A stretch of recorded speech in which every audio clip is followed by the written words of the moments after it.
Assalamualaikum warahmatullahi wabarakatuh. Senang sekali jumpa kembali dengan Wahyudi AS. Kali ini kita akan sajikan topik berkenaan dengan bentuk assessment di kurikulum Merdeka ya. Topik ini diperuntukkan bagi Bapak Ibu guru yang ingin memperdalam berkenaan dengan assessment, khusus pada bentuk assessment di kurikulum Merdeka. Mudah-mudahan sajian ini bisa membantu memberi pemahaman dan pengetahuan terkait dengan bentuk asesmen di kurikulum Merdeka ya. Silahkan disimak dan mudah-mudahan mudah untuk dipahami. Oke, bentuk asesmen di kurikulum Merdeka tentu ada focus of point ya, focus of point yang perlu diperhatikan oleh Bapak Ibu yang tentu ini lebih mengarah pada bagaimana anak-anak peserta didik diarahkan memiliki skill keterampilan di abad 21 ya. Sehingga mungkin nanti ada beberapa pertanyaan di akhir khusus positioning terhadap salah satu bentuk assessment yang tidak nampak di sini ya. Oke, bentuk assessment di kurikulum Merdeka yang tentunya nanti ada bentuk assessment terkait dengan formatif ya.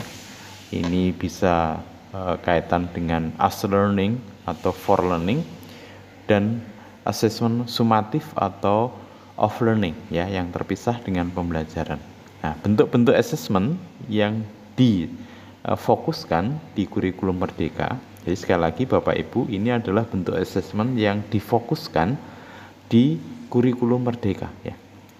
Yang pertama adalah kaitan dengan diskusi kelas ya. Jadi Bapak Ibu, ini sangat penting kita mengembangkan bentuk assessment khususnya diskusi kelas ya. Kenapa diskusi kelas menjadi rekomendasi agar anak-anak punya skill keterampilan di abad 21? Karena yang pertama, diskusi kelas dapat mengembangkan kemampuan berkomunikasi dan berinteraksi antar siswa ya. Jadi ini menjadi skill keterampilan berkomunikasi yang dibutuhkan di abad 21 ya. Jadi sehingga dengan kita kembangkan diskusi kelas, anak-anak kita punya skill keterampilan berkomunikasi dan juga berinteraksi antar siswa. Tentu juga dengan diskusi kelas itu anak-anak bisa belajar berdemokrasi, bisa menghargai pendapat orang lain, serta yang terpenting berikutnya adalah berani berpendapat. Jadi sekali lagi Bapak Ibu, dengan kita mengembangkan diskusi kelas, pastikan setiap peserta didik kita atau siswa kita itu betul-betul skill keterampilan komunikasinya itu terasah ya. Artinya beri kesempatan pada setiap peserta didik untuk bisa mengembangkan berkomunikasi dan berinteraksi, serta belajar berdemokrasi, menghargai pendapat orang lain, dan berani berpendapat ya. Berikutnya, bentuk assessment yang bisa atau direkomendasikan atau difokuskan di kurikulum Merdeka adalah kaitan drama atau role playing ya. Jadi drama atau role playing Bapak Ibu ya. Nah, kenapa ini direkomendasikan? Karena dengan role playing atau drama itu bisa melatih kepercayaan diri dan tentunya jiwa seni ya. Nah, tentu seni peran ya, seni peran atau seni berpentas ya. Dengan anak bisa berani tampil dengan role playing atau drama, tentu akan melatih kepercayaan diri. Tentu upayakan Bapak Ibu drama yang disajikan memang betul-betul punya makna ya, tidak hanya sekedar anak tampil, tapi betul-betul dipersiapkan sehingga menjadi tampilan yang prima ya. Juga dengan drama atau role playing ini, anak-anak bisa belajar bekerja sama. Karena drama tanpa kerjasama tidak mungkin. Ya, karena ini menjadi skill keterampilan di abad 21. Tentu berikutnya adalah komunikasi. Ya. Nah, artinya harus ada komunikasi yang baik antar siswa untuk bisa memerankan atau merole playingkan sesuatu yang ditampilkan. Ya. Tentu juga serta berpikir kritis. Ya. Nah, ini penting Bapak Ibu. Sehingga juga bisa menjadi added value ya, nilai tambah ketika Bapak Ibu mengembangkan drama. Nah, drama yang dipersiapkan dengan baik tentu nanti bisa disajikan kepada orang tua wali murid. Sehingga orang tua bisa menikmati hasil belajar anak didiknya dari hasil yang kita tanamkan ke anak-anak didik kita. Jadi prinsipnya bisa jadi setiap anak itu bisa tumbuh berkembang skill keterampilannya, bukan beberapa anak tapi setiap anak atau semua anak, dan bisa dinikmati oleh orang tua. Jadi pada momen-momen khusus drama atau role playing ini bisa ditampilkan dan mengundang orang tua. Berikutnya, bentuk asesmen yang difokuskan di kurikulum Merdeka adalah presentasi, Bapak Ibu ya. Jadi skill presentasi ini dimaksud satu untuk mengembangkan kemampuan berkomunikasi tentunya ya. Kemudian yang kedua, untuk siswa bisa belajar memahami topik secara mendalam. Jadi dengan presentasi tentu dia akan mempersiapkan diri ya, menggali informasi terkait dengan yang dipresentasikan. Apalagi nanti dikembangkan dalam presentasi itu ada tanya jawab dan seterusnya. Tentu peserta didik diharapkan dia memperdalam topik yang dia pelajari. Dan tentunya berpikir dan bernalar kritis.